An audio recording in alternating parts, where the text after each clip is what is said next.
and while you're sitting in the tavern, just kind of relaxing for the time being, you start to hear these rumors about this very old, beat up tower, just off outside of um, the edge of town. And at first, they seem like mundane rumors, like oh, old tower, haunted, yada yada yada. But then, people start like really getting into these stories, and you hear people saying, "Oh yeah, I heard that. If you go in that place, you'll come out like somewhere completely different." And another one says, "Yeah, you go in there and you can have, any item granted to you. If you um, complete like whatever's in it." And you never hear anything specific. Nothing. Nobody has firsthand experience of the tower itself. So you guys decide that, yeah, you know what, we have got nothing better to do. The job board's dry. Nothing that won't bring in just a couple of silver pieces. So you go and check out this tower, and it is pretty beat to hell. The ancient stone made tower sitting on edge of town, abandoned. It looks like it's eroding with the time that it's been sitting here and the rain and everything. The weathered spire reaches really high up into the sky. You can't quite you know estimate how tall it goes. Definitely higher than the surrounding tree line. Um, the structure of it is odd. Whoever built it, the architect, had a strange idea when they built this. It's twisted. It looks like very jagged in places. It's silhouetted against the now dimly lit horizon. You guys wanted to check this out as soon as you heard about it. And as you get closer to this tower to kind of get, a better feel of it, the closer you get to it, um, a fog starts to settle down on the land that you guys are traveling on. Um, the tower itself starts to become obscured slightly by the fog as you get closer. Um, the tower, while being fairly tall, is not very large widthwise. It might be, you estimate maybe 15, 20, 25 feet squared, you know, at the base. Um, uh, and it gives you this creepy vibe as you get closer and try to, squint through the fog. You see it just silhouetted. Um, it's a strange sight. It's not hard to understand why the local townsfolk had rumors about this place. Something about it just doesn't seem normal to you. You guys are about 60 feet off from the base of the tower. What would you like to do? Do we see a door of some sort? Through the fog, you do not. You would have to get closer. All right. Then Jack is going to say, well, I think we'd better mosey on up and see if we can find a door to this place. As much as I love this fog out here, it's very nice, very calming. I think we should get out of it and get to that tower. And he's going to kind of start walking slowly towards the tower. Perfect. Just for prosperity's sake, if you guys want to just introduce yourselves, say what class you're playing, yada yada yada. That way, you know the marching order and whatnot. Uh, Hi, my name is Bob. I'm a Minotaur, and Hello, Bob. Hi, Bob. I'm just here to do research, expand um, I my did knowledge. Please be a my Minotaur outfit magician. change. Hey, Bob, you need to Do change your not name. hear Oh, everybody. yes. Where's my name tag? Hmm, How do you spell See, Bob? I feel like I should have went with the bee theme. I didn't know we were doing a bee theme. There we go. All right. So, hi, Bob. Who's next? And it's spelled capital B, lowercase o, capital B. Um, Interesting. Can't wait to remember what that stands for. Bring your own beer. Hi, I'm Bastion. It's Bastion's a lore bard with a almost cleric feel to it. He kind of lost his faith, but still focuses on like the defensive aspect of spell casting and stuff. Still very religious, but kind of walking his own path of a almost like a redemption arc that he's trying to do. Hi, Bastion. Hey, Ben. Hi, Bob. All right. Jack Birch is a human, a little 6 feet tall, kind of strong, sturdy looking, a little older, gray hair, long beard, thick mustache. Dresses like a lumberjack because he is, or at least was. He tends to be pretty mellow and likes hanging out in nature. He also carries around his massive lumberjack axe that he uses as a weapon. That's Jack Birch. Yes, Hi, Jack. Hello, Jack. Why am I not hearing things? There we go. You do a mic check, or Nah, I'm good. I'm good. My peripherals have just been acting up today. I gotta check my drivers later. It's fine for now. All right, cool. So Jack, did Loki say anything? No, not yet. Okay, you're up then. Hi, I'm Lilo him. And yes, the M is and I hate you. I am thank him? you. Question mark.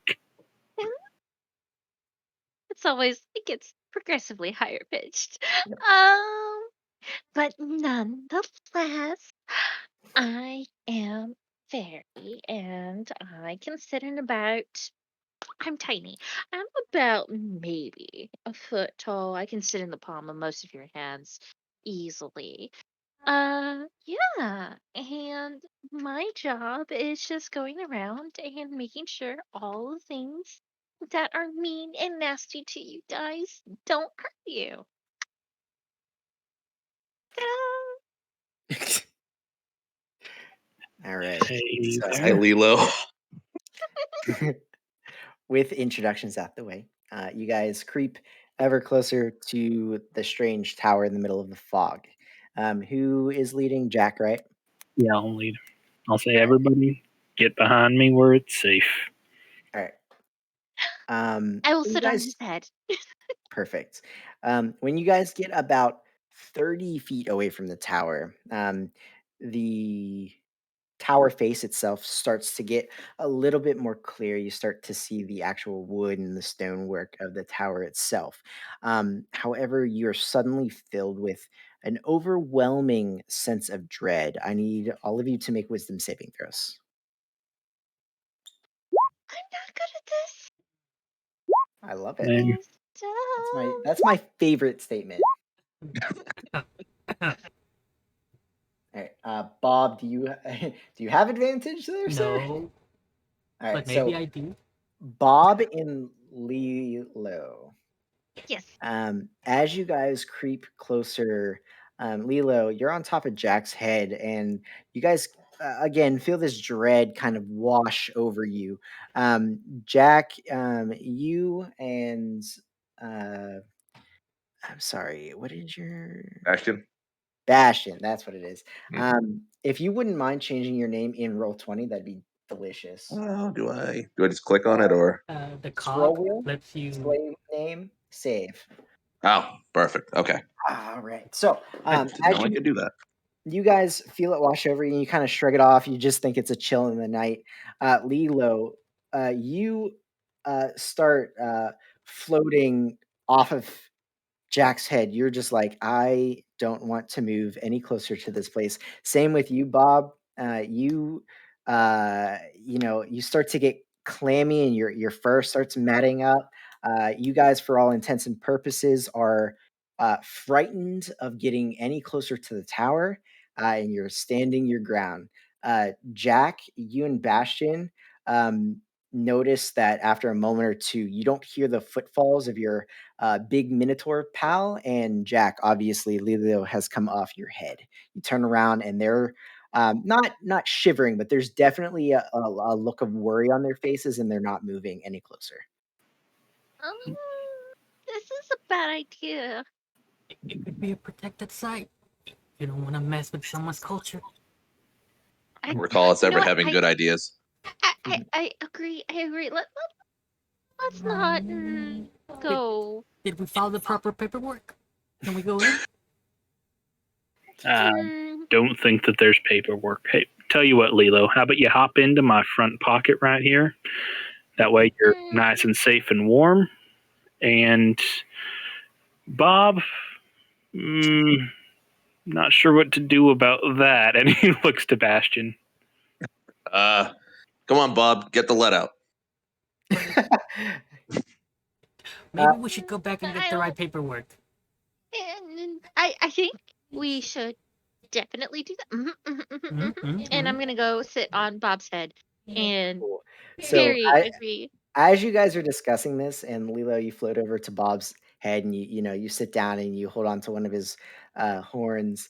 The feeling of dread snaps, and you guys kind of get this awakened feeling of it just leaving your being, and for whatever reason, where you were terrified of moving closer to this tower a second ago, you don't know why you were so frightful of it. Mm, well, You definitely remember the feeling. It's just no yeah. longer there. Maybe there wasn't any paperwork. Or did someone file it and I just forgot? I mean, if someone did have a magical filing sense, it would definitely be you, friend. You know what? I probably just forgot. It's probably double stamped at home. You want us to turn around? Knowing you triple stamped it. Oh yeah. I triple stamped. That's right. I always triple stamp. Yeah, we can go in. Yeah. All right, you sure? I don't want you two to be uncomfortable. Oh. How else are we going to explore the culture? Oh, by the way, did you bring extra pens for taking notes? Sorry, I did not. But I can probably whittle you one with. I just start looking in my tiny little pockets. No pen. Yeah. Bastion's gonna pull out an ink pen and hand it over. There you go. I got you. Yeah. Bob is gonna grab it and put it in his pocket with 6 other pens and pens. Did you wipe it off for us, Bastion, or has he got an inkstand now? He's got an inkstand now. I got a protector. Pocket protector Bob. All right, so you guys walking, talking, getting closer to the tower. As you get, about 10 feet away or so, the fog now is thin enough that you can actually see the tower proper. Instead of having like a doorway or of such that you would expect from a tower just sitting in the random middle of nowhere, instead you see a big, wide open arch that's peering down into a room set about 5 feet or so down off of the ground level. Wait, so is this room downwards or upwards? Downwards. Okay, into the ground. Okay. Yeah. There's a couple steps going down into a room. From where you're at, it looks to be about like a 15 by 15-ish room. And there looks to be something in the middle of the room. It's still kind of hard to see. It's not super large, but it's you see a bit of stonework in the center of the room and something blue flashing. Not like flashing, but like catching off the light. All right. Jack is going to announce loudly, hey there, friend. Can you talk to us? No response. Mm, He's gonna look back at his friends. You gotta be a little louder. Hey, you! It echoes a little bit into the chamber, but again, no Ooh. response. Hello! Hello! Sounds to me like there's a friendly minotaur in there. I think I should just go check it out. Do you think I should go check it out? Yeah, smart. Send the expendable one in. It's all right. You ain't expendable, but you are experienced. Good luck. Just be careful. Good, good, good, good, good. I will be right back. And I would like to try to stealth and approach. Perfect. Go ahead and roll stealth. Ho- Holler if you need us. What dice do I want? Oh no, that rolled an 8 plus 6, 14 total. Perfect. All right. So stealthily, you float over to the open archway, and as you go into the room, you hit something, a wall, something invisible that doesn't allow you to go any closer, any further into the room. Um, um, You and guys I'm just just kind of gonna. see her and stop. So I'm gonna do kind of what a moth does, so like bulb a couple times and just try to like boop, boop, boop, boop, All boop, right, boop. roll an investigation check with disadvantage while you're doing that. Investigation. Jack is gonna laugh, but he's gonna like, he's gonna like try to turn into a cough. Like I said, Jack. 9 plus. Oh, that's okay. 4, 13 total. Okay. So as you're like knocking against it, you notice that while you can't really see anything, you can feel it. And it does feel like you're knocking up against wood. And then eventually, as you're kind of tap, tap, tap, tap, you hit something cold. And you take a minute and you put your hand out and you feel along it, and it feels like a circle or a ring of sorts made of some kind of metal. I'm going to pull on it. Uh-huh. It kinda, like, swings out, but it doesn't budge off of the barrier. And then I'm gonna let it drop. It feels like a knocker to me. Yeah, that's exactly what it is. So you guys hear a faint, iron on wood sound as the knocker falls and smacks up against the invisible entryway here.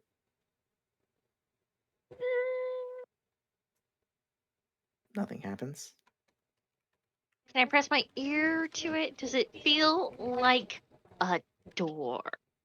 Absolutely. Yeah, yeah, yeah. You put your ear to it, you feel along it. It definitely feels like wood. You can feel the grain, you can feel like a little bit of spaces between the slabs of wood. Definitely a door. Are any of those spaces about an No. inch wide? No. Okay.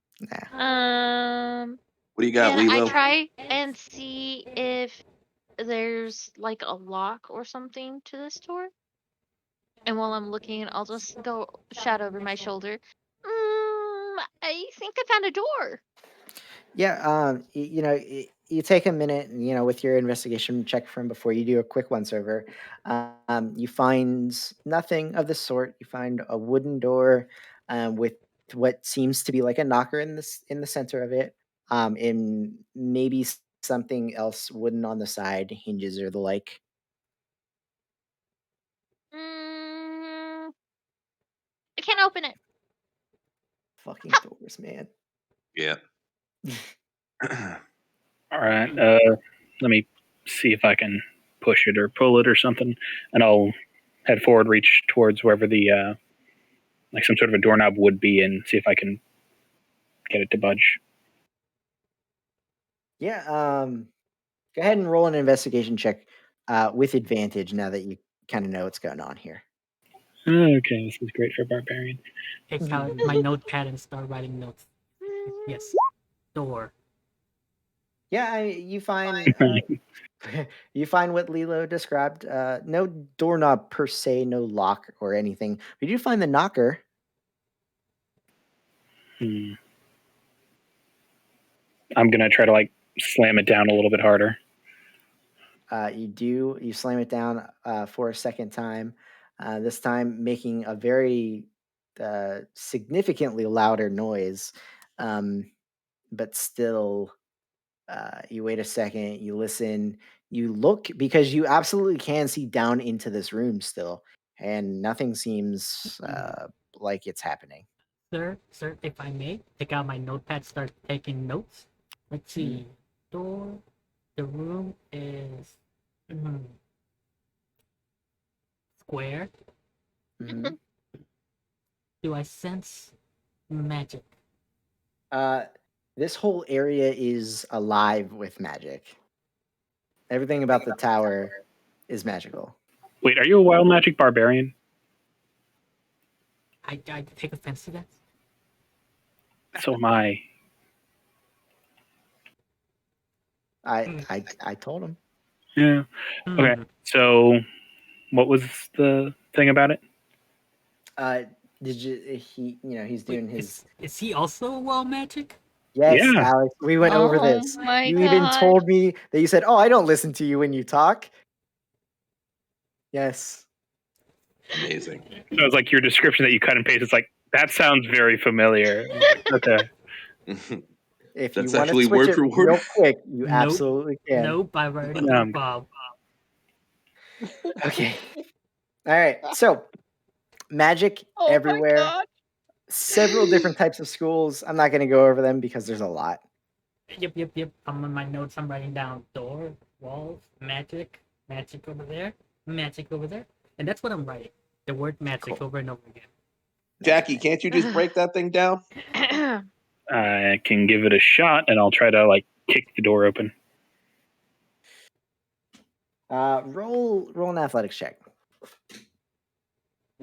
Door kicking bros are back. A Uh, 19.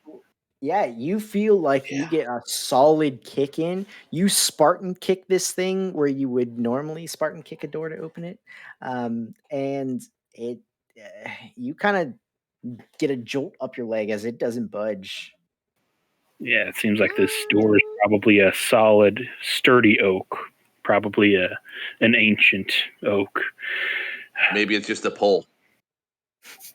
I mean, we could try that, and I'll try pulling it.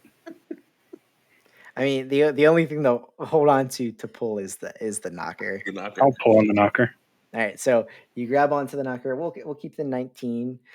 You pull. You lean back. You put one of your boots up to the side of where the door is onto the stone part of the tower. You can have your companions help you if you want, and you definitely hear like the creaking a little bit of the iron and wood, but it's not moving. Yep, that's definitely oak. It's basically steel. However, when you release the knocker and it falls down and clacks against the Yep. door for a third time, Yeah. um, you kind of like fall forward through where the barrier was and like half tumble. You catch yourself on the wall um, onto the steps leading down into the ground floor area of the tower here. I write that down. Yeah. It's a three knocker, guys. It's a three knocker. Three knocker. The one thing we didn't try. Good job, Jackie. Thank you kindly. And then he'll kind of like put his hand up to have Bastion help him up. Yeah, I help him up poorly with my 10 strength. He'll do most of the work, but it'll make it seem like Bastion is doing it. Yeah. Thank you. You've been working out lately. Fashionable, flexible. Yeah, you know. Yeah. You guys heading Joe. in? Yeah. Okay. Well, All I'm right. gonna So go ahead and search and look and see if there's anything. perfect. So, as you enter, you guys find yourself in this small, dimly lit stone room. As I said before, it's about 15 by 15. It has a low ceiling. It's only about 7 feet I don't know how tall Bob is, but he's probably having a rough time here. Yeah. My There's no, torch. yeah, there's no sconces on the walls here, no torches or anything like that. The only source of light is what's coming in through the invisible archway barrier that you just stepped through. I shed And light for 5 feet. Yeah. well, that's five fucking feet around you. Yes, Yeah. around me. Um, I'll light a the torch. the stone walls. Well, I mean, it's dim light. You guys can definitely still see. I was gonna say, Um, before you light a torch, Jackie, do you just have an axe? Or you carry a shield too. I'm just an axe. All right, I'm gonna cast light on your axe. Oh, that's a lot better. Thank you. Ooh. The stone walls in here are kind of like cold. It's like almost stepping into a cold cellar. Um, and they are overgrown with moss. And beneath the moss, in several locations, you see seemingly colorful, random images and symbols painted on the aged stone wall here. Um, and in the center of the room, the centerpiece, you see what looks like a pedestal of marbled rock, and on top of it, a stone arm extending like a gauntlet, and in the hand, closed around with a fist, is a sizable sapphire gem. Ashton's gonna let out a low whistle. I'm gonna float right next to it. Cool. 100%. We're in Telok's Wizard Tower. Mhm. What color is this gauntlet, sir? It's just stone. Um, I'm going to look and see if there's any traps or anything that. Make an investigation check. Yes. Okay. And I'll hold up the light to Um. kind of like a buffer to help her with wherever she's looking. Sure. Why do I have advantage on this? Oh, it's because of the nonsense that I get. Okay, so it's just a normal roll. 15. All right. Yeah, with a 15, you kind of look around it. No traps. However, as you're looking closer to the sapphire in the hand itself, um, it looks like the stone fist is grappled around the gemstone in such a way that you don't think you could force it out without breaking something. But it does look like the hand, the statue has uh like joints. Like it definitely moves in some fashion, seemingly probably to open to release the gem. You're just not quite sure how it triggers. There's a way to open the hand, but if we try to force it, this is gonna break, and that might be bad. Bastion, Hmm. can you make heads or tails of the markings on the wall? I can try. Okay. So you take a minute. Go ahead and roll an investigation check. And again, I'll hold the axe up so we can get a good look. Cool. Yeah, Mm. because some of you are blind, Nope, right? that's the wrong one. Hold on. That second one's the correct one. This is dark, right? Oh, 'Cause good. You're in dim light. Even dim I'll light. worse. say Okay. I'll say with advantage because he is giving you a hand. Oh, thank you. Yeah. I'm gracious. Okay. Yeah. So with the help of the axe, and you guys take a minute to look over it, you could start peeling away some of the moss to get a better look at some of these pictures. You see symbols of all sorts of birds, bovines, skeletons.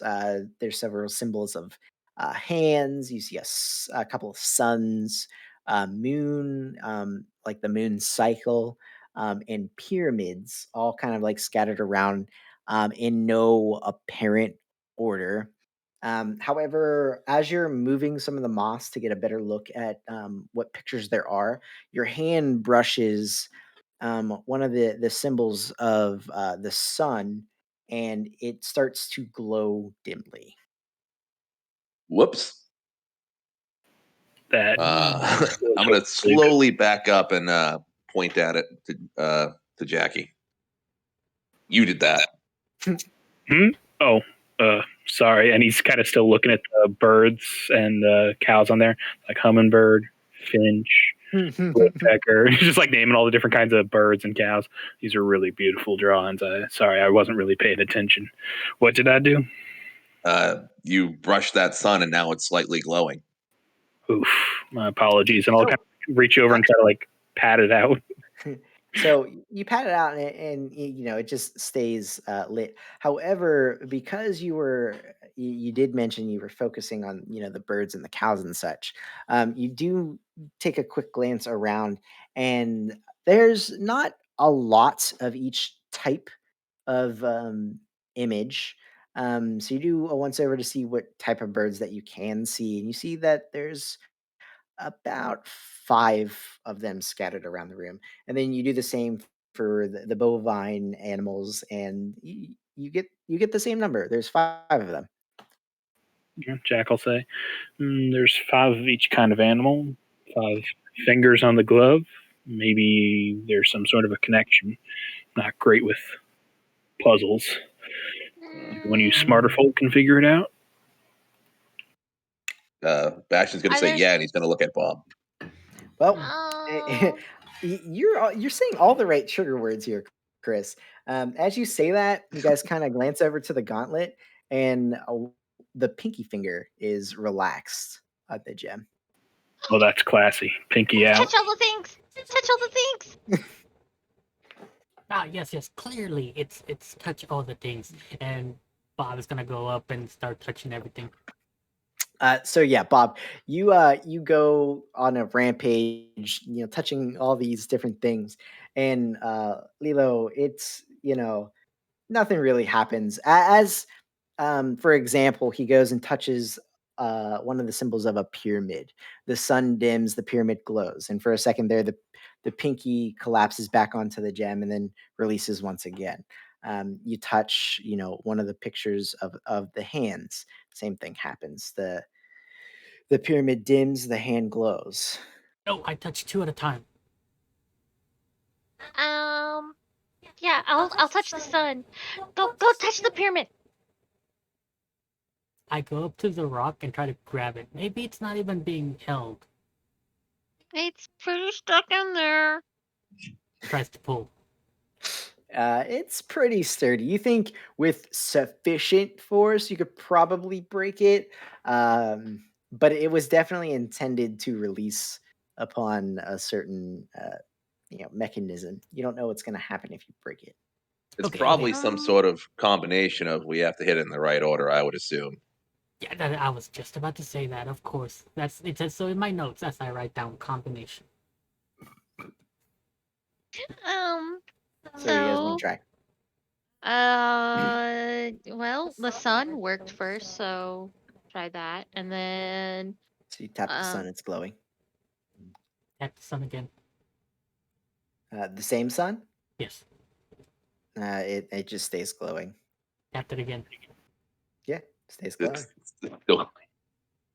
How many suns are there? You take a quick glance around. There's 5. There's 4 other ones that are not glowing. Got it. Right, are there any differences between the 5 pictures? They're roughly the same. They look like they were drawn or carved on in some fashion. So, I mean, there's minute differences, but in general, they're all roughly the same. Mm-hmm. So I'm gonna go to the sun nearest to this one. Let's say to the right, and I'll tap that. Sure. So as you do so, this one lights in conjunction with the first one, and the second finger releases on the gauntleted hand. tap all the suns. Tap all the sun. All right, and you guys go around the room. You tap the 3 remaining suns, and the hand now stands palm open with the sapphire sitting neatly in the center of it. Good job. Lilo? Yoink. Thanks for you. All right, so you have received a sizable sapphire gem. I would like to use my. Sizable as in, like, in comparison to me. You're probably the same size as it. I would like to use my magical awareness and see whether or not this is magical. The sapphire? Yeah. The sapphire in and of itself is not inherently magical, but it seems like everything else around it is. Um, and a second, goes over as you put out the feels, and Lilo grabs the sapphire, and um, you hear this sliding, grinding noise of stone on stone. And you look up in the 7 foot tall ceiling, and there's now a 3 foot by 3 foot square hole that appeared into the ceiling going upwards. Huh. So y'all want to keep exploring this tower or take our reward and go? I want to see. I want to see. I want to see. And I'm gonna hand him the gem because it's basically the same size, and I'm Mhm. very tiny, and it's very big. And I'm gonna go fly through the hole. Jack will just put it in his bag. Yeah, I guess we're going on. All right. So it doesn't take much help. It's only 7 foot tall ceilings. A little bit of help from Bob. You guys get a nice foot up into the second floor um, of the mysterious tower. It's roughly the same size as the room below. However, the contents are much, much different. Though the floors and the ceilings here seem to be made of stone, the walls of the room look like they simply don't exist. The ceiling appears as if it's floating, and instead of walls, you can kind of see outside to the surrounding area of the tower. Is it Uh, There fog people. outside This is still? so neat. there's a little bit of fog, but you can kind of see, yeah, a little bit through the fog. You see some trees in the distance and whatnot. It's just disconcerting because you know that you're inside. I Uh, really like this. This is very nice. The nice natural open floor plan. I mean, if I we just want to kind make of, this a base, I would love to live here. I just kind of press my nose against the wall and try to look closer. yes. Now, standing in the center of the room, before you guys get ahead of yourselves, there Mhm. are three demonic-looking winged statues. They each Oh. brandish sinister looking weapons and seem to be engaged in some sort of battle between the three of them. Behind the three statues is a stone image about 3 foot by 3 foot of a 12 pointed star carved into the floor. Hmm. I'm gonna go look at it because it's demonic and Cool. As you get closer, um, and I'm actually going to post this in chat so you guys can kind of absorb this a little bit better. One of the demons is depicted with a very long snout, two Hmm. backward curving horns. In its left hand, it's clasping a brilliant gold colored gem, not unlike the sapphire that you had from downstairs. In its right hand, it's brandishing a large spiked flail. The second statue is depicted as rushing towards the first demon, and it is a bald headed creature with a single eye and a massive, wide open mouth with deadly looking fangs. In its left hand, it holds a bright orange and red colored ruby and is shown to be kind of like posed mid strike, sword in hand, but the sword seems to be made of glowing flame, gripped firmly in that right hand. The third demon Mhm. shows, the third statue shows yet another demon. This one seems to have three eyes and a single jagged horn protruding from the center of its forehead. In its left hand, its fingers are outstretched, but it is empty. and it holds a triple forked trident in its right hand that is aimed towards the second statue, the one eyed demon's head. So you have three, two of them with gems, one of them without. Mm. Oh, oh, oh, oh, oh, oh. Let me see the gem. Let me see the gem. And Jack will hand it to her. Mhm. It's heavy. I'm gonna try and give the gem back. Okay.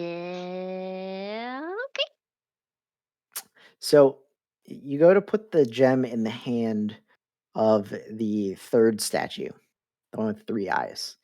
And the gem fits almost too perfectly in the palm of its hand. However, as it's sitting there, um, nothing seems to happen.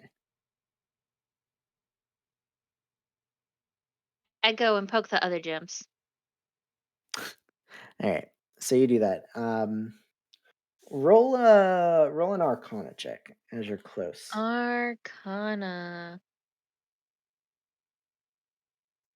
17 plus 4, 21. Cool.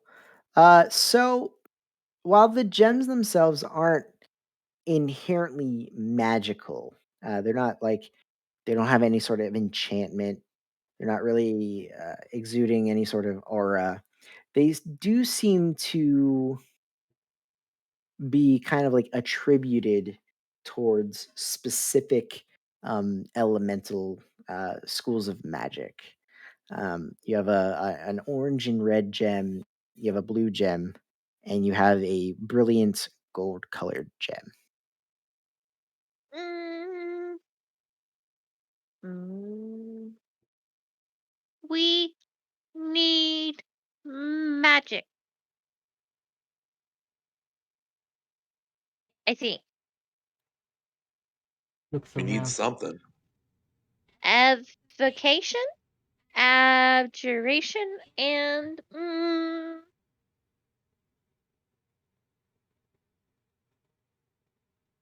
conjuration, maybe? I think. Although this could be also divination.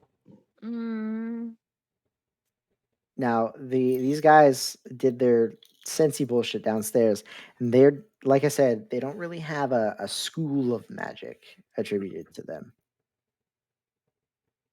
I'm just going off the color. Um, I grab my axe and I touch it to the gem. What kind of axe do you have? Hellfire great axe. Which gem are you touching? The one we got from downstairs. Alright, so you touch your axe to the blue gem. Nothing happens. I would like to try, try to. try the red one. Try the red one. Oh, sorry. Oh, okay. Yeah. Red with red. Put my red axe with the red gem. So you touch your hellfire axe to the red gem, and it starts to glow very dimly. Ooh, red with red. Do you have any green?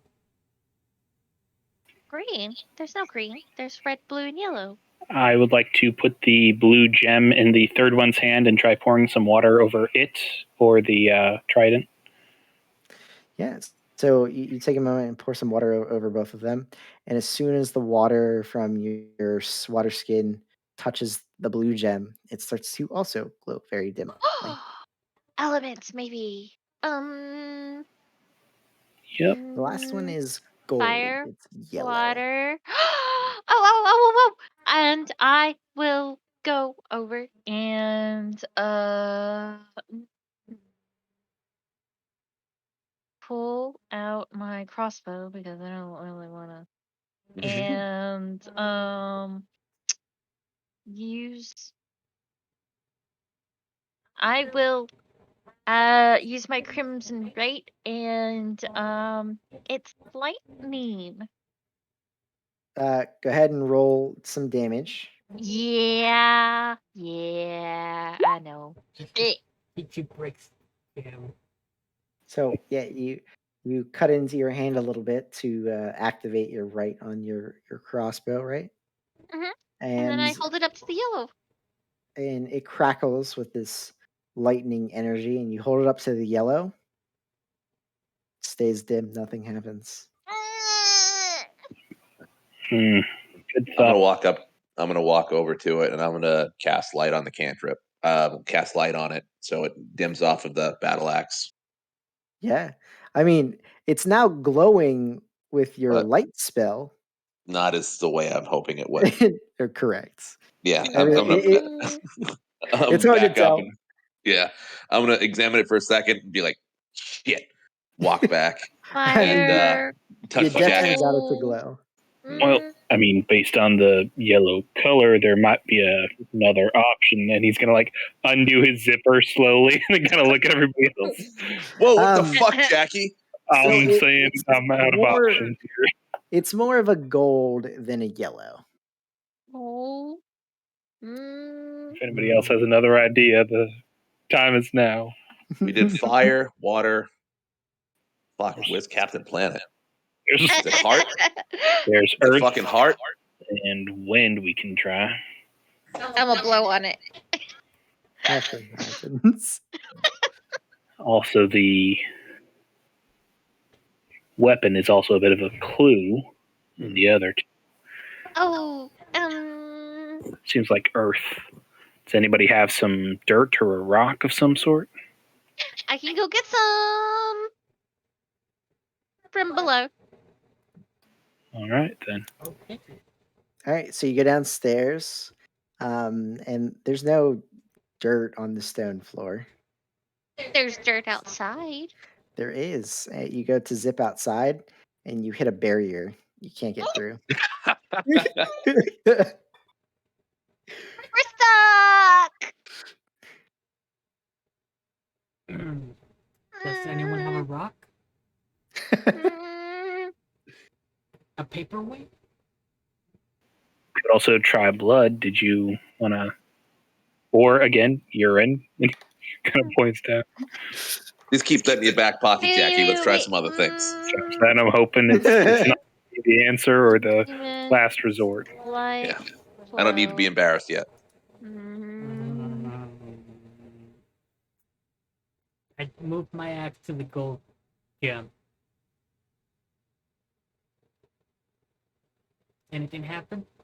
You move what? My axe to the gold gem. Yeah, you touch it over to the gem, and nothing happens. I'm gonna pull out some oil from my oil flask and drop a little bit on it. You lube it up. Yeah. Then, think more of the color, guys, rather than an element. I give it a gold coin. I'm broke, son. You touch the gold coin to the gold gem, and it in fact starts lighting up very dimly. Oh, thank goodness! And he zips up his pants. Hey, As could have soon worked. Yeah, as I'm soon gonna as I'm gonna walk over to Jackie and say, that is never the answer. It's going to be the answer one of these days. Just you watch. Money.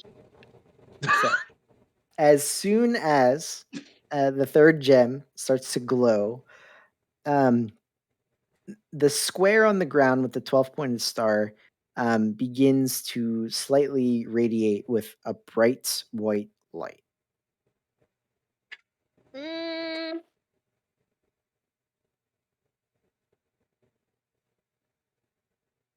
I stomp. Anything happens, I stomp. I'm You going stomp to on the square. Yeah. okay. All right, so Whoa. as soon as you go to stomp on the square, the rest of you see Bob disappear. No, Bob. Well, he's in a better place now. I'm going after him, and Jack's going to stop too. Guys, and I'll go through it too. Go through what? The white light. You went through the light, sir. I don't know what happened. I stomped. Yeah. Oh, Bash is gonna yell fuck and then stomp on it. All right. So, This time, you guys appear in a very odd place. Um, Standing on the glowing platform here, that is identical to the one you stepped on in the previous room. Um, the room is about twice as large Mm-hmm. as the 2 rooms below have been so far, Whoa. and certainly nonetheless strange.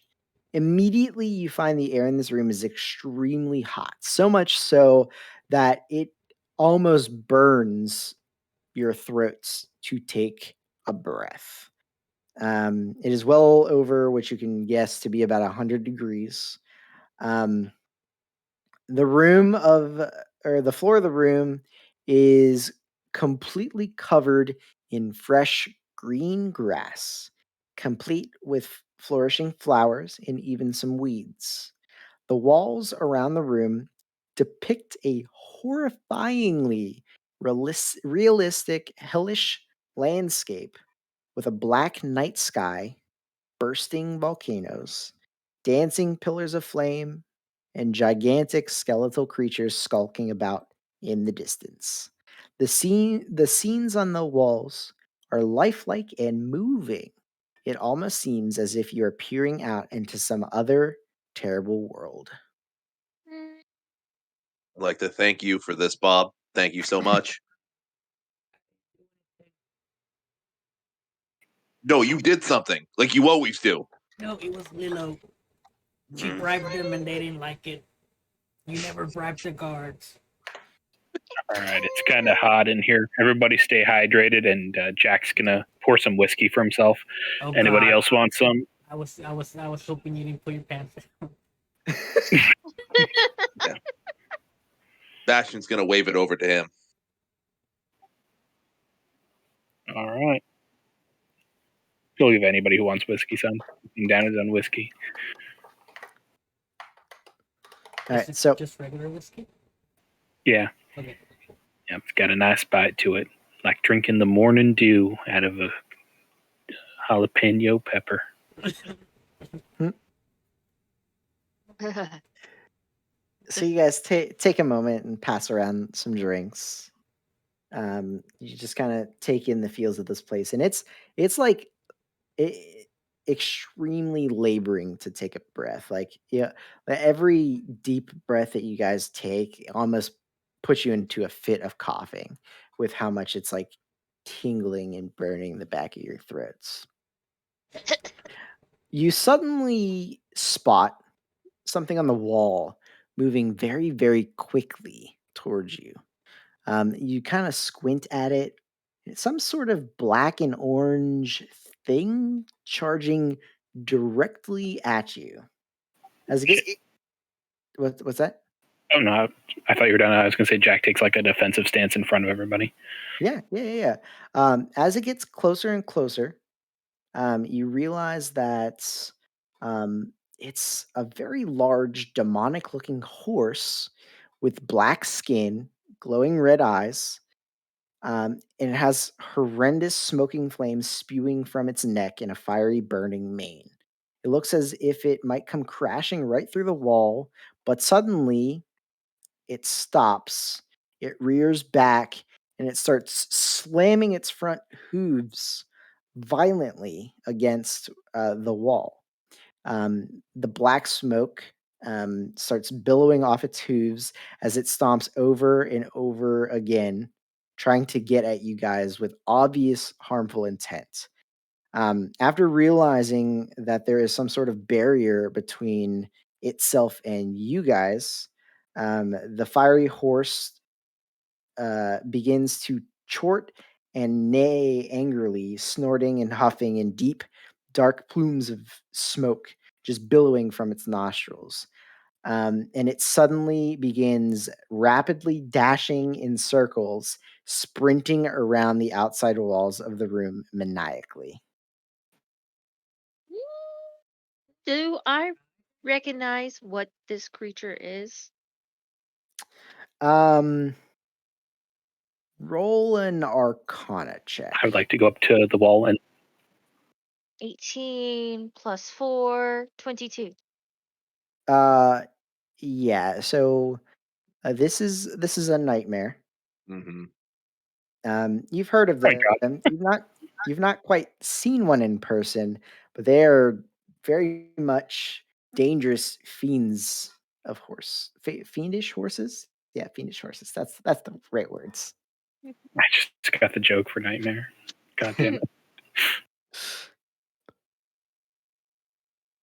mm, Yeah, and again, it's just like sprinting around in the air, like rapidly circling the room that you guys are in.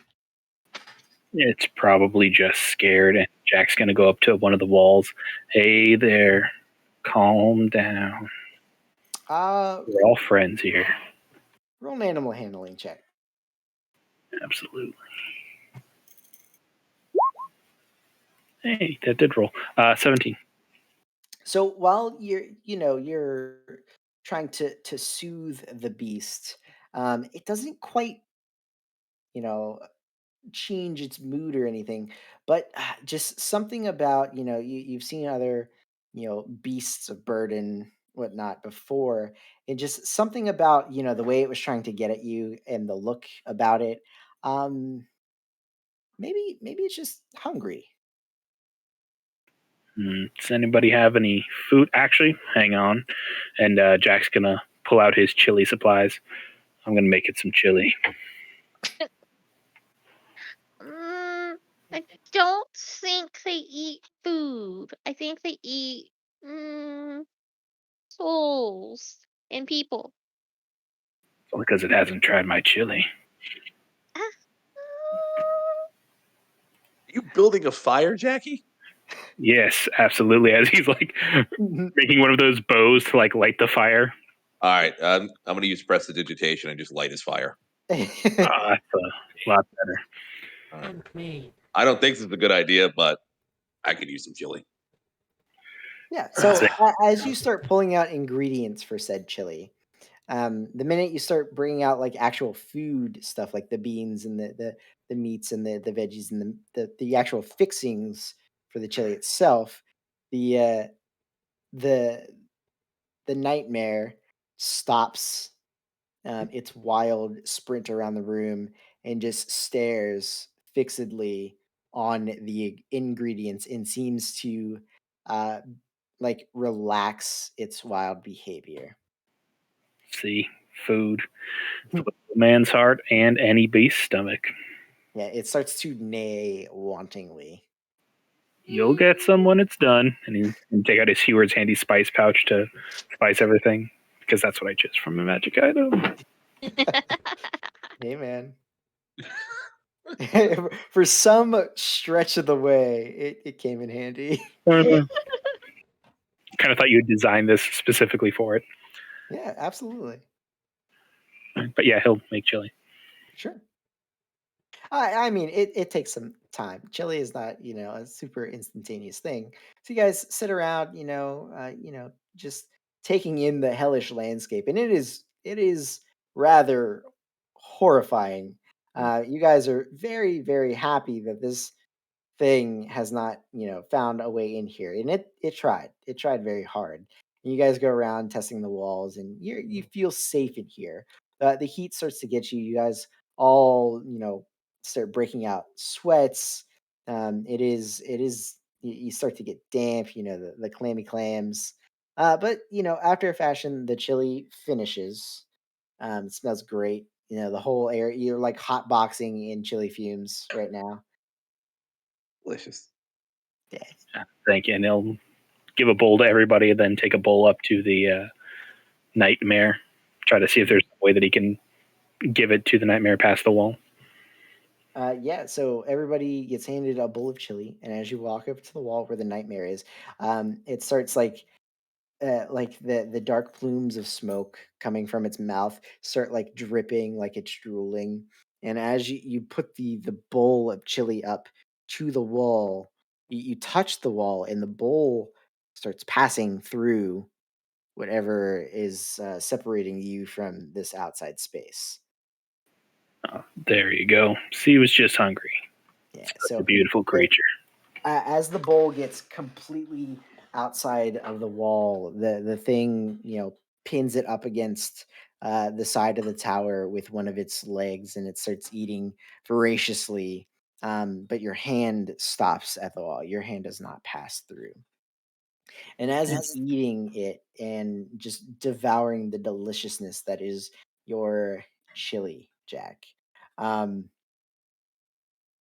the nightmarish scene around you guys as you're looking out on the landscape starts to crumble, um, and color starts popping up in different places. Starts to brighten up. Um, the ground beneath you starts sprouting even more flowers, nice, fresh. They start growing taller and taller. The grass gets a little wild. More weeds start sprouting up all over the place. Um, and where the sky on the outside of the tower here, it was dark and dreary. A sun, bright and hopeful, starts to appear on the horizon. The skeletal creatures that you saw in the background begin to crumble to dust and perish, and beautiful trees start sprouting in places, um, just all along in the distance. Holy shit! Uh, What's in this chili? Hey, it's the power of good chili. the It's flames magic on chili. the horse beast itself start to extinguish, and the black charred skin starts to peel away and drip and almost come off in these clumps of goo, instead revealing this bright, shimmering white form of a unicorn underneath. So The dark pretty.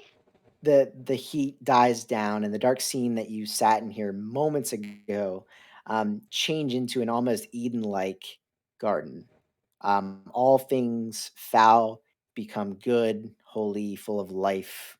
Um, and you guys realize after this change takes effect, that a solid black door materializes on the wall furthest from the teleportation square that you guys stepped on to come through here. The door has a bright red doorknob fashioned to it, resembling a dragon's head. No other markings or symbols adorn the door. Mm, I guess we'll go through. Bye, horsey. It, it has this almost intelligent look to its face as it kind of bows in thanks and acknowledgement at you guys. Um, Lilo, you take a minute. You turn the dragon-styled doorknob. It is warm, just because the general atmosphere is still a little on the warm side. Um, but you can't, like, you go to tug on it, and you're not quite strong enough to pull it open. Mm, Try the chili. Someone help. I hold my bowl of chili at her. I will take his chili and then motion him towards the door. I will also start eating his chili. What? That's my chili. You offered.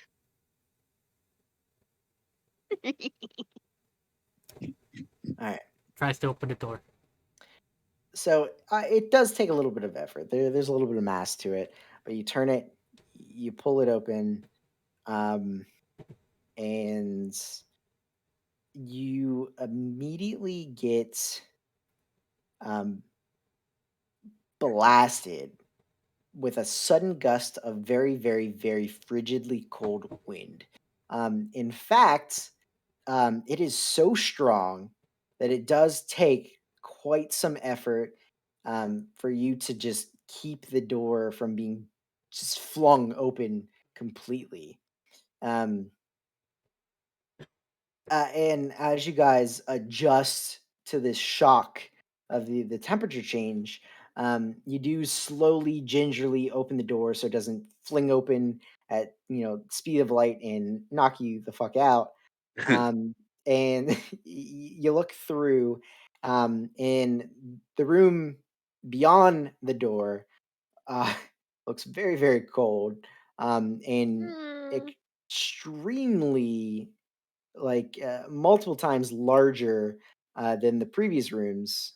Um, just glancing, it might be somewhere between 70 and 100 feet um, on to either side, like squarely. The walls, ceilings, and floor are all made of giant stone blocks, all of which are coated in a thick layer of frost and ice. It's very cold. I still Yes. got a flannel pocket if you'd like to hop in. And I'm gonna dive right in after giving Bob his chili back, which is already half eaten. All right. So, you guys enter the ice covered chamber. You realize that you're standing on a cliffside about 30 feet off of the ground. Um, Large ice covered stalactites dangle from the high ceiling above. And when you attempt to move a little bit into the room, you do notice that the ground is slippery with the ice and difficult to walk on. Mm. Across the large room is another cliff that seems to be just as high as the one that you're on. Some sort of large apparatus sits upon the cliff, but there does not seem to be a way to get up to it. On the cliff that you're on, there is a large stone staircase leading down to the floor below, where a giant block of ice can be seen resting in the middle of the room, surrounded by four ice coated stone pillars, helping to support the cliff like ceiling high above. To the southeast and west, there are two more elevated icy cliffs that reach just as high as the one that you're on, both of which appear to be topped with some sort of stone pillars with mechanical levers fixed to the top of them. Before Jack steps through the door, he's gonna look back to the horse and give him one of those like knowing nature woodsman nods, and then step through. All right. Yes, that's exactly what I was thinking. Yeah. All right. Anybody got any ideas about this one here? Mm, yes. Do I want to do it? No. Hang on. Uh, I'll light a torch and I'll kind of hold it close. I'll keep you warm while you try whatever it is you're gonna do. well, I think I gotta fly over to those levers to Hmm. move the ice. I think. We could just push the ice. You can Yeah. certainly try. I Yeah, can't push the ice. I'm gonna try to push the ice. that's smart. I'm gonna stand and watch and make sure that you push it in the right direction.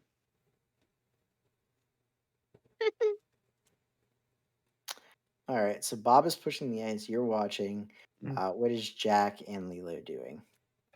I think I'm preparing to go over to one of these levers. Yep. And Jack lights the torch for her and keeps it close so she can stay warm. Cool. That's nice. So, Bob, as you get down to the floor, and again, the cliffs are about 30 feet up, so the staircase is rather large. Mhm. You notice that this block of ice is a little bit bigger than it looked like from way up there. It's about 25 feet tall and square on all sides. So you go to shove it, and it doesn't seem to be budging, my friend. Jack, I need help. Mm, I'll go over to the levers, Jack. You can go help. All right. Oh, and I'm gonna start flying over to the levers. Okay. Give me one sec. So, While you guys do that, Bastion's going to cast Prestidigitation and warm his hands because they're a little chilly. Got to okay. keep your instruments Yeah. prepared to go. When you get well, I'm gonna actually get to Bob first. Bob, when you step off of the staircase Mm-hmm. and you move this 10 or so feet to get up to the icy block, I need you to make a constitution check. Check. Yep, check.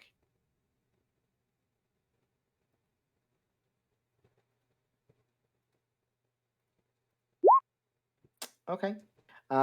So your legs and your feet or hooves, whatever the fuck you have, the cold is I have getting shoes. the cold is getting to you, although it's not quite to the point where it's numbing you yet. You keep your footing and you're careful, but you manage to walk along the ice in a fashion that you don't slip in any way, shape, or form. Um, yeah. Uh, where is and then roll a d20, please. Sorry, lots of mechanics in this room. 18. 18. You're fine. Um, What? so Lilo, Oh shit! you go over to the lever on the southwestern cliff. Mhm. Um, and uh, you notice some things. There is um kind of like a strange mechanism here. It has 4 points. One's labeled at north, one's labeled south, one's labeled east, one's labeled west. And then there's a dial to set it to one of the four, and then a lever to pull. Mm, I will set one towards the north and Hmm. then attempt to pull the lever. Okay.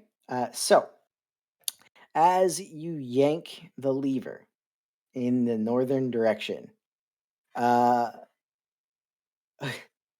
a massive gust of frigid air starts erupting from unseen small cracks in all of the walls, whipping this small, like, gale in the room here. And it starts to blow in the direction of south to north. I need everybody to make constitution saving throws. Oh, no. You make yours with disadvantage because you are flying. Eh, this is gonna go well. I rolled an 18 and a 4 plus 4 for a total of 8. I don't think I Alright. made it. So Bob and Bastion, the wind hits. You guys kind of like bunker down, hold your ground. Um, this ice cube catches the wind and it slides and it kind of crunches along ice on ice until it hits the bottom of the cliff and stops moving. Um, Who else did not do so well? Jack, you kind of get blown and take a small stumble down the stairs before landing on your back, sliding across the ice, and kind of stopping sturdily at the base of your friend Bob here. You are gonna take um, 2 points, or sorry, 8 points of bludgeoning damage as you kind of like take a tumble down the stairs. That's fine. Now, Lilo, Mhm. you get blown all the way to the Oof! far wall before you're kind of like pinned up against it in the air. You're gonna take some damage as well. I'm sure. Um, you're gonna take 14 points of bludgeoning damage as you kind of slam up against the wall, and you're just kind of buffeted by the wind here. What would you guys like to do? Guys, I pushed it. I got it. Good job. Everybody okay? A little cold, but other than that, Can I climb the cube? Uh, with a little bit of difficulty, you could definitely make a check to climb the cube if you want. Guys, just. Guys. I'm just gonna slowly fly towards the cliff edge over here. Yeah. So Bob, you take a minute to try to get a grip on the block of ice, and like I said, it's about 20 feet tall. So you do start to make some headway before you go to move your hand, and it's a little your fingers start to get numb. You lose your grip, and you slide down back to the floor. Jack will walk over to Lily. You call you that? Lilo. I don't know why I keep wanting to call you Lily. And he's going to take out a healing potion from his bag. Here, you look a little beat up. Drink this. It's got a little bit of just a pinch of cayenne pepper in it to really make sure that it warms your stomach. Just a regular healing potion. Okay, I will take that. It's 2d8 or 2d4 plus. 2d4 plus 2. Yeah. Sorry, excuse me. Yep. Bless you, I think, unless I was like a chihuahua. And was that the character? I rolled over a dog. To be fair, I tried to mute, but unfortunately, excuse me. But anyways, yes, 2d4 plus 2. 9 points. Heal 9. Heal. All right. So, how did we get that wind going? What did you do? There was a dial and a lever, and I pulled the lever once I did the dial to there was a dial with directions, and then I pulled the lever. I moved it. I pointed the dial to the north and pulled the lever, and that's when the wind happened.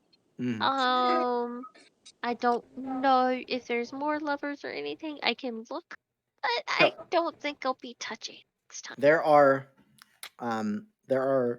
levers affixed to each of the pillars, and there is another cliff that seemed to have something atop it as well. And there's also like an apparatus of something or another at the top of here that you caught briefly as you were being bludgeoned against the wall. So I think this time I'm gonna look and not touch. Yeah. And so that's what I'm gonna do. I'm just gonna kind of fly around and especially look over here because this seems to be the most interesting thing that caught my sight. Make an Arcana check. Neat. So glad I put proficiency in Arcana. 14 plus 4, 18 total. Okay. So the apparatus up here, definitely seems to be like a deactivated portal of sorts. It looks like there is a slot for some sort of key to be inserted, but there's obviously no key in sight. We're looking for a key. What about these two skull head looking things? They just seem to be kind of decorations. Mm, Can we flying over explore here. the pole? There's a lever there. Mm, Well, as you're fluttering around the top stuff, what are the rest of you guys doing? Trying to plant the cube. Um, can you? I'm gonna look at these pillars again. Can you tell me like the height again on these So the things? Do these pillars, things go? Yeah, they go all the way to the ceiling. They seem to be like support columns to the ceiling. they got levers You, on them. they do. They have like just kind of like in the side of them levers that go up and down, and there is like a thin casing of ice surrounding each of the pillars, just like there's ice coating the stone floor and whatnot. And she pulled this thing down here on the bottom left. Correct. Okay. Is this one the same? Um, it was similar, yeah. Okay. It's hard to tell, especially from the ground floor, and she didn't really go over that way to get a look at it. But it was like the same type of pillar in structure as the other one. All right. Someone want Jackie, to? that's only like a 15-foot jump. I bet you could jump over there and go ahead and check it out. I've never tried climbing ice before, but I've done it to trees a million times. Let me give it a shot, and I'll take out my 2 hand axes and like try to like shove it into the ice and climb it, like Oh my just god. using arm strength. I take out my Yeah. choosing accent. I'm the cube. Make an athletics check to climb with advantage, both of you. Does nobody have pitons? Really? Seriously? I don't think so. What's a Uh, pecan? Also, like a it's robe climbing gear. thing. All right. I don't So need it. I fly. yeah. So Jack and Bob, actually, you guys are. Well, we'll get to Bob in a second. So Jack, you go. You're trying to climb up the cliff here. Yep. Yeah. You managed to kick your boots into the ice, get footholds using your axes to kind of cut in, pull yourself up. With some difficulty, but you do manage to climb atop the thing here. And this time, there is like a smallish machine like thing sitting on top of a marble pedestal. However, this one only has a button. This one has a button. If everybody wants to hold on to something, I can press it. And then Bob, you got to climb up. This time, you get about 20 feet or so up before you slide down, and you take 4 points of bludgeoning damage as you land on your keister onto the hard ice. How many? 4. I am gonna climb this cube if it's the last thing I do. All right. So, Jack did send out the warning call. Grab something. He's gonna hit the button. I'm gonna grab onto the lever. All right, Jack. It's the Roll closest me, thing for an anchor. roll me a d4. Oof. Okay. 4. Wow. Okay. If they're really good or really bad. Yeah, rip. So. All Nice knowing right. you guys. But he reverses. 1 second here.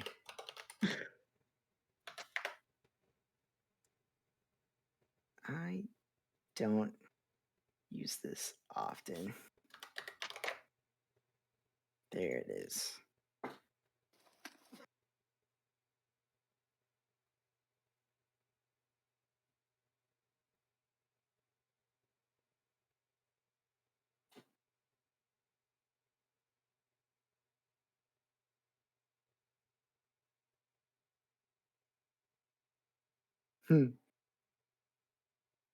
All right. So, you push the button and you hear a mechanical clunk Mm-hmm. coming from the ceiling and some ice crack. and you look up and you see this very large green something fall down and land right on top of your friend Bob. Bob, you're currently first off you get hit by this thing, and it is large. It forces you prone. You hit the ground, but then you kind of like get absorbed into it as it is a jelly like substance. You take 14 points of acid damage, and you're considered restrained and you can't breathe. uh, and that, guys, is where we're going to roll for initiative. Hey, we found the key. Good news, everyone.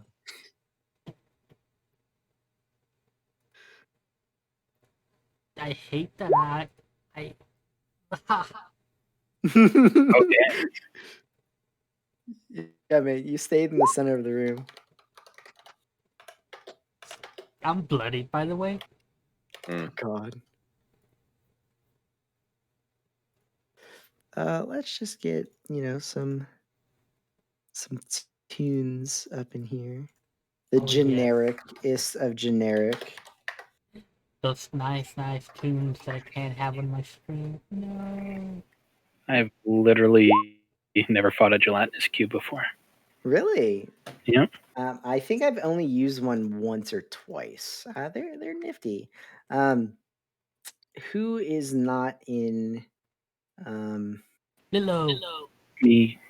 Excuse Okay. me. I am in initiative. I rolled a 20. Oh, Jackie boy. Jackie boy, let me add you in there. You got a 21, sir. Nice.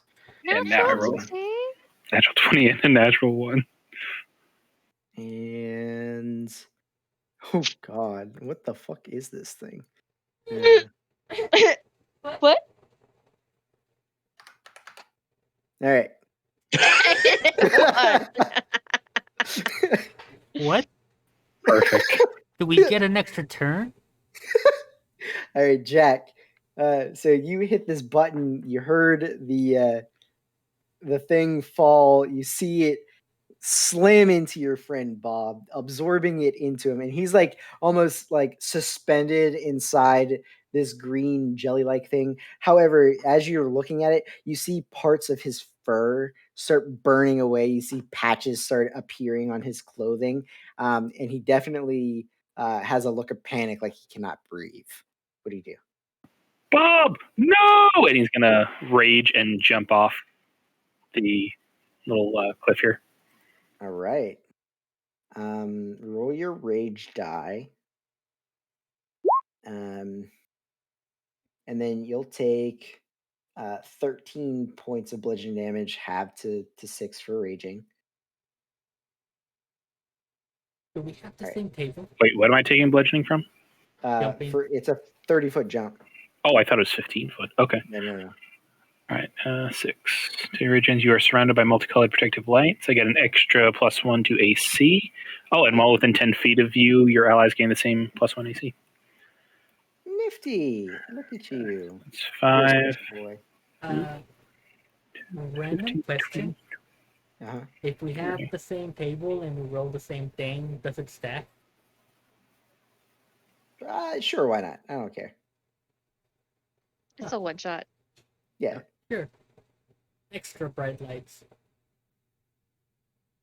I will run here, shout, "Let go of him, you jello shot," and I will try to attack it.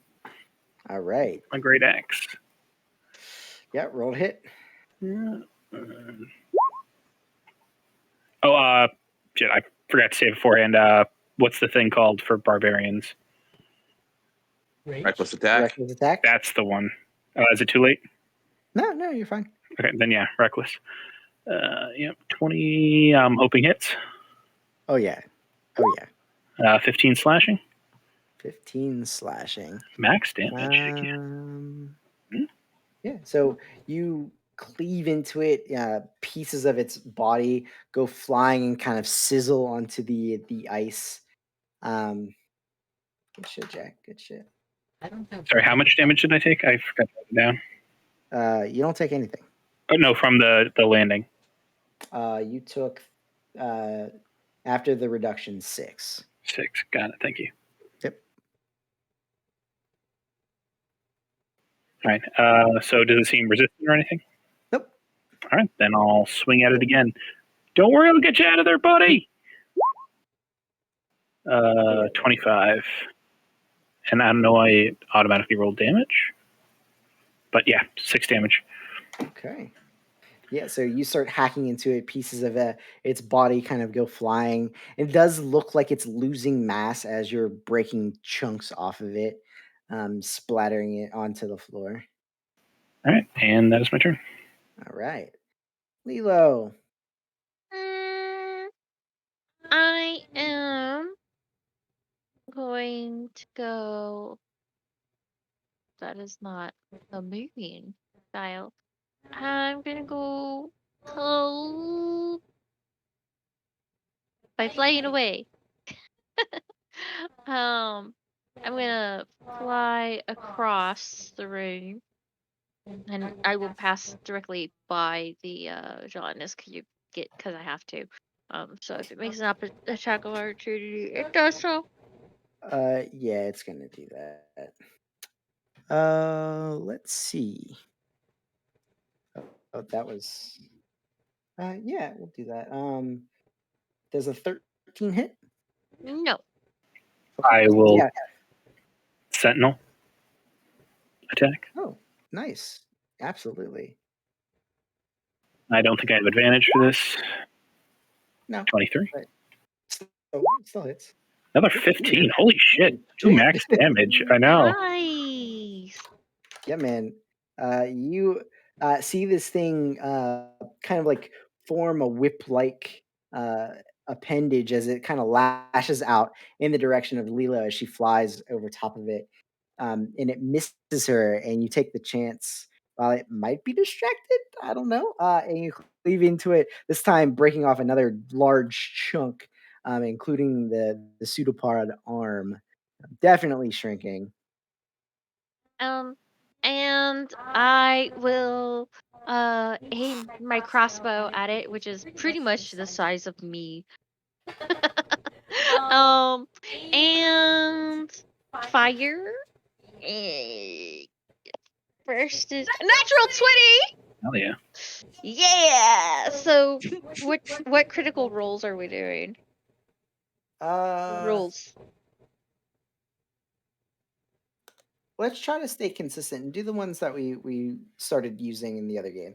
So do Okay. roll one die, add the max, and add your bonus. Okay. So roll d6. 3 plus 6 is 9, plus 3 is 12. Plus, because I have not let go of my crossbow. Mm, unless you want me to roll again for that. I didn't ask about that because the Crimson Right. Mm, Roll a strength check. The only time it would have fallen from your grip is when you were blasted against the wall. okay. No. That's a 2 minus 1 is a 1. Yeah, so you dropped it and you did pick it up. You have it, but you did lose your rogue charge on it. Okay. Well then, could I have used my bonus action to do that Crimson Right? Or will I Absolutely. have? Go Okay. ahead and roll damage. Okay. Ugh, 3 points of damage to me. Yep. Um. Feel the pain. Yay! But since it's a critical, that's 1d6 plus 1d6. 6. So hey, that's another 3 plus 9 lightning for a total of 9 All plus 12, right. 21 So damage. as your bolt goes through it, careening out the opposite side, another spray of the matter of this creature kind of like cascades on the floor. and the creature seems to be less than half the mass what it was when it plopped down on top of Bob, and like pieces of him are starting to stick out of it, but he's still 100% inside this thing. I'm gonna go for my second attack. All right. Wait, no. Crossbow has loading, doesn't it? Reloading. Yeah. That's right, because I was thinking about taking the one thing and I took a different thing. So I'll just use my second attack to load, and that's all I've got. Okay.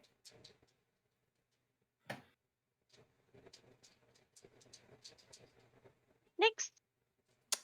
Bastion. Bastion's going to step out around the pillar, and he's going to cast Firebolt. Ah! He'll be fine, maybe. Oh yeah, that hits. Why did I not roll damage? Must have clicked the wrong thing. Just click on the yeah. Oof. 4 and a 1. All right. And then he's going to be like, well, that sucks. And he's going to step back and he's going to end his turn. All right. So yeah, a little bit more of it chunks off, but you know. All right, Bob. At the start of your turn, you're still in this thing, and it is eating away at your flesh and clothes and such. You are going to take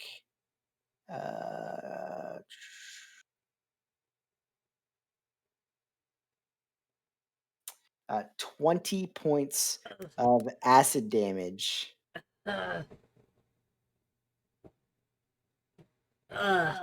Oh, you know what? I'm sorry. I read that wrong. You would take that at the start of its turn, not your turn. oh God. About Okay. 5 seconds away. Okay. However, so you are considered restrained. You're inside of it. You are whatchamacallit, suffocating. Can't breathe.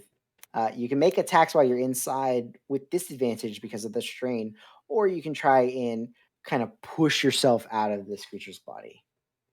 I'm gonna attack it either way. Okay. Question. Yeah. I have a bonus feature. Mm-hmm. Would it push it away from me? No, because it's Okay. you're like inside of it. Got it. Hellfire Great Axe. All right. Roll with disadvantage. With Are you disadvantage. raging first? 7.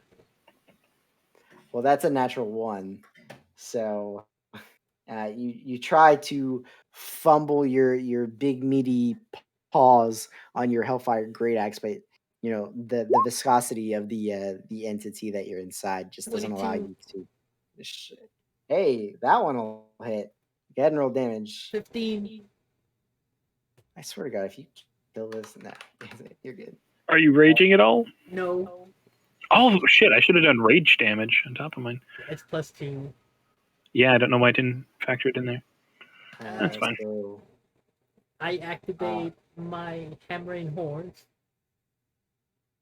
It's still a DC 14 strength check to do damage. It just won't push it away from me.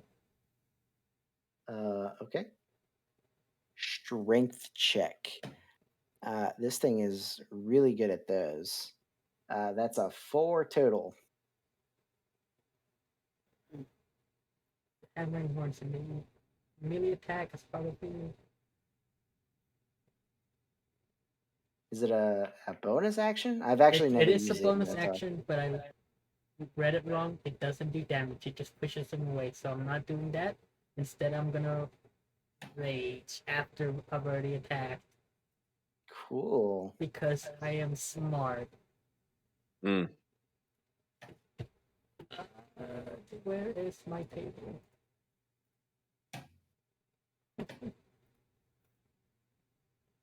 All right. So, We'll roll the d8 for your magic. Wild magic rate. this is very true. Nope. I don't know why I did that. Ooh, nice. 3. Oh wait, that's what happened. Okay, it actually shows what happened. Oh, temp HP. Perfect. Oh, it gave me 10 HP. Well, that said, hold on, because it says Wild Surge 1. So recheck the table because you Rolled 3. Oh well, no, because technically he rolled the one first. Yeah, because I didn't know that it was telling me what the fact was. Ah. So, creature within your choice of the. Okay. 1d12 necrotic. And the save is 14, by the way. Con. Oh. Am I within 30 feet of That's a him? I 20. choose. Of you choose. Oh, okay. Yeah. So it do you rolled a choose her? 20. And I get 11 HP. Holy shit! Nice. Yeah. So you cleave into it. You rage. These shadow tendrils start whipping all around your body, trying to, assist breaking you free of this thing. Not quite doing, much of anything. However, you do feel invigorated. Um, now on the top of its turn, you take 20 points of acid damage. Reduced to 9 Do you have acid damage? because of the temp HP. Oh, I was gonna say. That's a And huge difference. yeah, definitely. It kind of lashes out with its pseudopod-like appendage at you, Jack. That It has is. advantage. Oh, you did use. Reckless. Reckless. That is a 15 to hit. That is literally my armor class right now. Yeah. Okay, so you take 6 points of acid damage as it kind of whips into you, sears through your clothes, burns your skin a little bit. Oh, wait, is that including the +1 from your aura? Yeah, right Oh. now I've got a Ah. 15. That's a 15. Like I said, it just hits with the aura. So how much was it? 15 damage? No, 6. Oh, yeah. And then,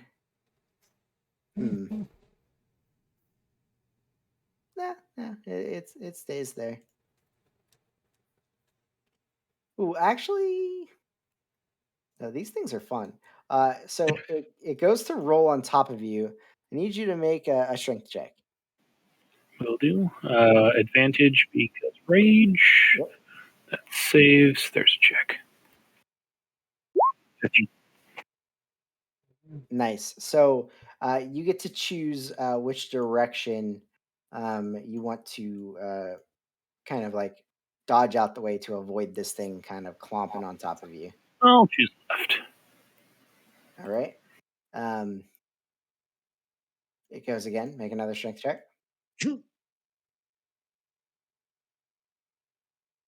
All right. 17. Okay. Nice. Go ahead and choose another direction. I'll choose this way. All right. And with its last bit of movement, it comes down to try to absorb little Lilo. Make a strength check. Uh, 11. You said check, right? Yep. -1 is a 10. I give her lumberjack inspiration. I don't know. That does not pass. You take 10 points of acid damage, and you are What? considered restrained and suffocating. That is unfair. I took 20. Hey, man. The eating is still young.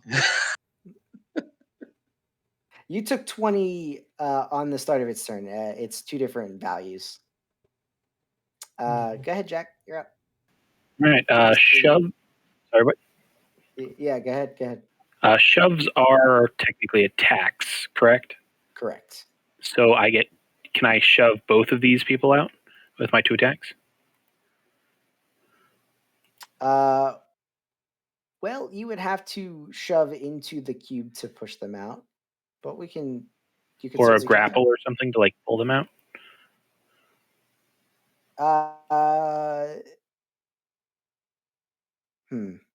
I mean, I know that I can multi-attack grapple, but I'm not sure how you want to rule it for the cube reasons. Right. So, You can assist their chances to get out, but you can't physically pull them out because you're to get to them. You're grappling the entity first. Like your hand physically has to go into the cube to get them, type of thing. Okay. How hurt does this thing look? It is. It's pretty damn hurt. It's All like right. falling apart at the sides, much, much, much smaller than when it first plopped down. All right. Then I'll just keep hitting it with my axe, reckless, All right, which I'm announcing this time. And I added my rage damage this time. So, perfect. like, oh, my friends. Oh, good thing I Oh, announced reckless. nice. 12 slashing. All right. So with that cleave, the thing shimmers a little bit, shakes, and unable to hold its form any longer, it pulls down across the stone floor, releasing your two companions, kind of like covered in this acrid smelling green like ooze that is eating at your clothes and your skin and your fur and such. Mm, It'll rush forward and like start trying to like wipe the gunk off him. You all okay? Sorry about that, big guy. I I'm going need to a start using bath. prestidigitation to clean them off.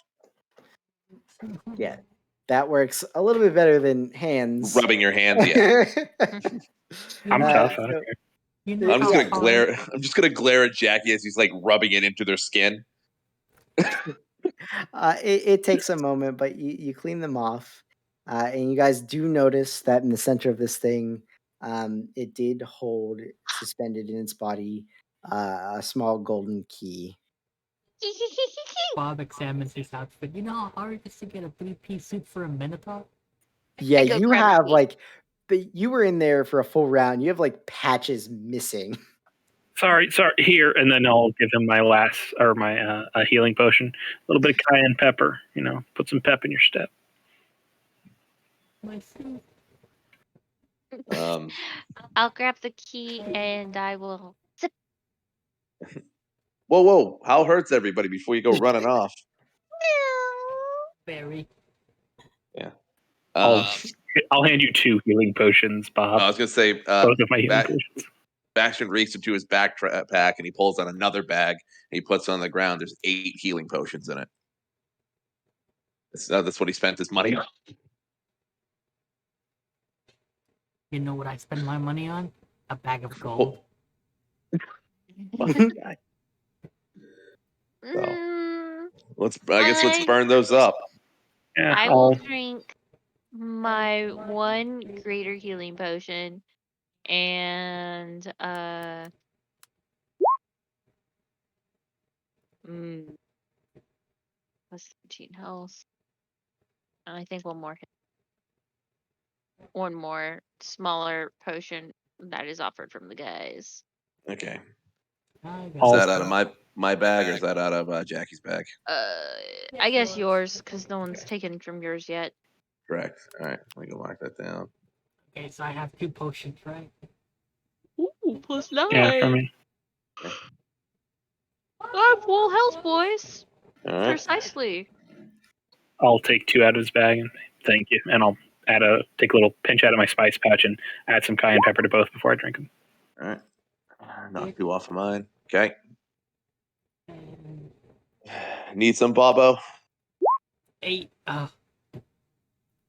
I look slightly less bloody, but bloody. Okay.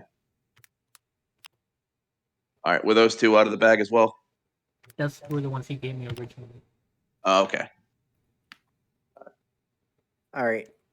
Um, so you guys down. You party chug some potions. I feel Uh, great. yeah. Lilo. Can I go do the key? Can I do the key? Can I do the key? Absolutely. Zing. So you take the key over and you find that the slot that you located earlier, the key fits right in. It turns, and then very similar to the tile in the previous room, it is glowing a radiant white light. The light's here. The light's here. The light's here. Come on, guys. It's here. It's here. It's here. All right. I'll head over and then climb up with my hand axes, avoiding climbing on this thing, which is obviously unclimbable Uh, all right, and roll an dangerous. athletics check with advantage. Mm, Advantage? Oh, fuck yeah. I'm gonna go Holy Double nat high. 20s. Yeah. So you put both of them in at the same time, and you just kind of like launch yourself onto the top of this thing, and you grab on. I It's very charge impressive. at the cube and climb the cube. Make an athletics check. I would like to try because I have a feeling. I would like to. Hey, Not with bad. that, you climb. Uh, as you're climbing this thing, you do notice that it is mildly more slippery than the rest of the ice, the floor. It's more smooth, so it's harder to get a grip. But you do manage, after a third try, to get to the top of the cube. You're now about 5 feet, height difference from the cliff. Jump. Yeah, you do so. Oh, don't Running starts. Jumping to the cliff. make a Constitution saving throw. Yep. On hooves. Ice on hooves, man. 60. He passes. Damn. All right. And I'll I will tie a rope around the skull and then give it down to Bastion because he's not as mm, Hefty. yes, as our other two boys. Cheers. Yeah, with the rope, like no check required. You're able to scale wall with a little bit of help from them. There was a As you rope. step up. Well, Not for you, big boy. you didn't Jumps wait. down. Walks over to the rope. Oh my god. That's a 30-foot drop, sir. It is. there goes that at least one healing potion. You take 13 points of bludgeoning damage as you hit the icy floor.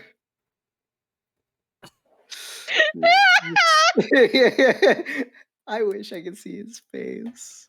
So how many healing potions did you just undo?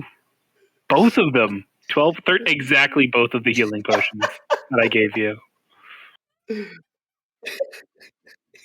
To the number 13. That's fucking great. Just to prove a point. Oh, no, wait, sorry, that was 14, but still, you have 1 hit point from it. Oh, Make stupid choices. Win stupid prizes. Jack is just like Place holding these games. his nose, like, God damn it, God damn it, God damn Great. it. As the Minotaur limps up the rope. I'm trying to show face. I'm bloody, by the way. I'm gonna give him 2 more healing potions. And I'm gonna say, I am so fucking angry with you, you have no idea. Right. And after I hand him the potions, I'm turning my back on him. Oh, nice. Ooh. Yay. Good numbers.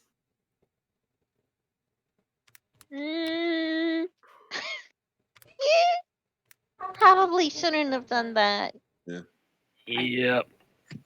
Sorry, Yell I lost my footing.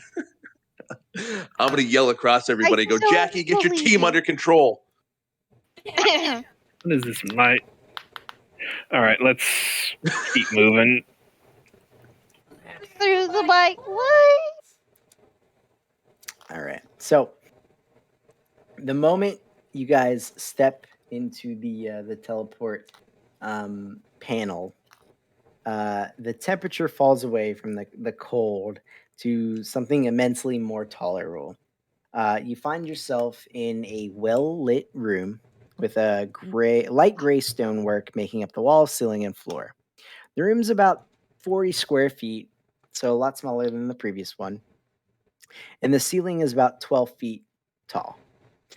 In the middle of the room stands 6 doors, each labeled with Roman numerals 1, 2, 3, 4, 5, 6. Behind you, where you appeared on the floor panel, there sits another room or another door on the south side of the room. It is identical to the 6 others, but it does not have a number labeled on it. And while that sits there, I am actually going to call a quick 5-minute break. I need a drink. My throat's starting to get a little dry. I'm actually about to Sounds good. crash. I think it's running a little later than I thought. Well, our Smite game also ran very late. Yeah, dude, that Smite game took it all out of me. Uh, I can keep going. let's. Yeah, how many more floors are there? You guys have 2 more before you hit a rest floor. If you guys want to wait until so this one and one more before Well, you hit like a rest floor. It's only been 2 hours. We normally do 4 hours. Right. It's up to everybody. What do you want to do? I'm up for the rest of the.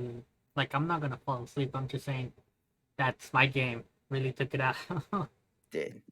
I really want to just go back and watch the file now, but Oh my god, yes. regardless, just take a 5-minute, think about it. Think about how long you guys want to go on. I know that we started really late, so it honestly doesn't matter to me. It's just one shot, kind of fun, just kill the night. So 5-minute break. Go get a drink. Go potty. Can't get a believe I snack. forgot you take damage. Do from whatever jumping. it is you adults do. You 30 feet up and you forgot there was fall damage? I have negative 1 intelligence. Not only did Jack fall earlier, And did the same remind you. fucking thing. I think the same damage too. That's the great thing. Yeah. So, did you dump intelligence, by the way? Barbarian? Yeah. Oh my god, I mean, me too. 8 isn't that bad. It's the minimum you can have. Yeah, I mean that's still your typical average villager who looks off a 30-foot cliff and goes, "Man, that's pretty fucking high." See, but that's wisdom. That's not intelligence. That's wisdom. I have wisdom. Okay, what's the wisdom then?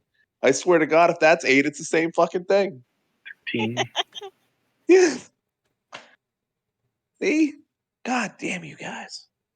Well, that's I fine. honestly thought that he had said it was only 15 feet. That's why I was like, yeah, let's go. That's what I thought. I said 15 because if you look at down here, I said you could probably go up the stairs and make the running jump because it's 15 feet across. Rather than, I mean, it would have been funny if you fell, jumped 15 feet, hit the wall, fell off, slid 30 feet. That'd been awesome. But, by the way, but I figured that'd be an easier, a running jump for a fucking Goliath with what, 18 strength. I think that you automatically clear it. I forgot to ask Ryan Goliath barbarian. Ugh. if that wind was considered a trap, because technically I had resistance against traps. Technically, you're a little bug, so it doesn't hurt. Technically, you're all fucking liabilities. It was not a trap. It's a terrain hazard. Oof. Yeah, I think it's advantage to avoid or resist traps, but that's a terrain encounter. I legitimately kind of knew you were a barbarian, but I never knew you were a wild magic barbarian too. He said it multiple times. He posted in the chat. Yeah. He was one of the first ones to He was say, the first one. That was it. You know what? He does this. Because he did this to Rye earlier too. You know, Rye was the first one's like, "Oh, I'm gonna be a paladin sorcerer." It wasn't What even does that I this? was the first one. I made a post saying, "Hey, there's no game this week. Waffle's running the game. I'm playing a paladin. Don't touch paladin." And Alex is like, I think I'm gonna play a paladin. I didn't see your post. I don't read. Yeah, I even said, has anyone else picked a class besides Chris? I legitimately didn't even know what the rules were. I'm like, oh, I just woke up and noticed there's like 300 messages. So how you guys like the puzzle tower so far? I hate it. Great, I love it. Yeah, I love it. I haven't had like an interesting puzzle game in a while. So I saw it, so I was like, I want to run it. Bob apologizes for losing his temper. He To pushes be his fair, glasses up on his nose a little bit. well, they are the exact same thing. Yeah. They have entirely two different. And want that damn pen back, Bob, at the end of this damn thing. Don't think I don't see the other 6 rattle around in your friggin' pocket. Look, I lost my temper. The suit is very hard to get. Minotaurs don't wear 3-piece suits. It's custom made. And now it's burnt. Well, yeah, chemically burnt, but Yeah. Oh, by the way, I'm a linguist. Is that supposed to mean something to me? I'm an anthropologist. That's my backstory. Did you say herbologist? Anthropologist. I Oh, thought he said. I thought he said apologist, and I was like, "Yeah, he's been fucking apologizing the whole damn time." All right. So, do you guys want to continue on? We can. It's up to you guys. So what I'm probably going to do is I like the puzzle layout of this whole thing. So what I might do is I know that you To you can't play like Sunday nights. Yeah. But I might run the rest of the module for Mm. the group tomorrow night. That'd Just be kind of fine. like who are we missing? Micro's not going to play. Waffle. Malachi will just hop in wherever you guys leave off here as the fourth person. Waffle was wondering what his invitation was. Waffle doesn't get to play because Waffle is out of town and doesn't get to play D&D. Is Waffle Dagger? I honestly don't know who Dagger is. Yeah, It's that's like him. he doesn't get internet where he's from, where he's going. Apparently, Okay. it's weird. Yeah, he's going to Ohio. He's going The to 27. Oh, Ugh. yeah. adept linguist. You can communicate with humans. Well, just in case before any of that happens, I'm gonna hand over my 3 healing potions to Jackie and say, "You hold on to these." Much obliged. You think that's gonna stop us from dying? Oh, And this is what I made my trade. And by the way, I am horrible at following my own rules because I'm not smart enough to realize I'm breaking them. All right. So, you guys want to call it there? I kind of missed the whole conversation because I was taking a break. I just got the tail end there. You guys want to call it a night? You'll pick it up tomorrow. That's the Yeah, that's the gist of it. Because we started late. I like this layout so much that we're just gonna plop Malachi down right in the middle of it, and you guys will just continue it tomorrow. He was the gelatinous cube. He was. You guys double back, and there's like a second body just floating in one like another cube. Oh my god. Yeah. Just make sure you start them on top of the fucking stones up here, because God forbid they have to climb another 30 feet. Yeah. Yeah, I'm good with whatever you guys want. Yeah, I think actually at 3 o'clock, I'd like to call it myself. Yeah. It's late. No problem. Again, I do apologize that our game went on so long. It is what it is. It was quite a game if you are into that. It was quite it was a set of 3 games. It would have been a much better set if you guys won, right? We won. Right. Both of them. 3. We won 2 of the 3. Oh, Okay. wait, so you won the See, I set. thought you guys fucking lost in the long run. That's Yeah. what I was trying to What's ask. Alex is an asshole. That's Okay. why. Okay, I was honest. I said that we destroyed them, and then they You, shattered us. okay, he did. He actually truly did that, and then we came back and we curb stomped them on game 3. They were undefeated. Like they did an Yeah. analyst. This is the first, like, not only losing a set, they haven't lost a game, whether it's like a league game or a scrim, all season, and we beat them. Yeah. Well, Feels good job, you guys. Perspective, they haven't won a game Yes, or a we No, we set. have. Oh my God. Hold on. We won. Wow. So we're 1-3, and we only lost one of the other games because Forfeit. we had a forced forfeit because our player was like 4 minutes late. Yeah. It was like 3 minutes late. Regardless, it was a stupid small amount of time of being late. Yeah. Yeah, but the previous games before then, y'all have lost. We had No. We won one. You won one. We would be This is the 3-2 first right set now. y'all won. No, this is the second Wow. set we've won. Wow, Loki's going for blood right fucking now. Thank you Right? for the support. Yeah. Yeah. Right now we are 2-3. We would be 3-2 if we didn't have the forced forfeit. Mm.